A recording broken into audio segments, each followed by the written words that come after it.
أعوذ بالله بسم الله إن ولي الله إن أريد إلا الإصلاح ما استطعت وما توفيقي إلا بالله عليه توكلت وإليه أنيب وصلى الله وسلم على سيدنا محمد وعلى كل من والاه bokki ñu ngi leen di nuyu nuyoo lislaam leen wax assalaamu aleykum wa rahmatullahi taala wa barakaatuh fa seene ñëw yéen ci ndénkaane borom Tuubaa yi ni nu ko baaxoo defee gi yéen di ko jëlee ci téereb sëriñ alxaaji Mbàkke xaadimul xadim bi mu tudde garabu Tuubaa ñu ngi ñaan yàlla dolli ko ak wér ak mucc ak fan wu gudd ba yéeneem ci liggéey borom Tuubaa bi àgg fu kawe njort ci darajay mbootum xasida yi kon ñu ngi ci xaaj bu njëkk bi ci waxtaaneelu ñeenteelu waxtaan ci téere bi ci xaaj bu njëkk bi sëriñ Tuubaa xaadal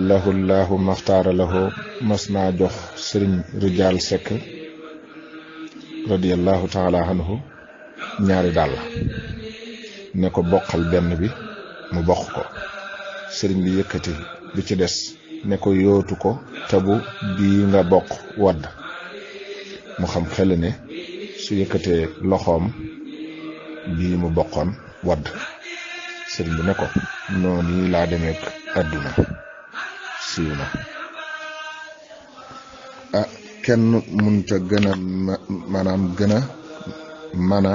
misaal sëriñ Tuubaa xaada lahullahu maxtaara lahu waaye baax nañu xam lan mooy àdduna te teg ko ci waxi sëriñ bi itam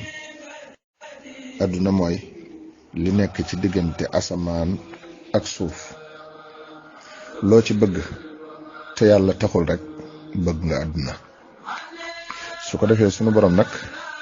bëggul ku koy bokkaale ak lenn loo ko gën a wéetal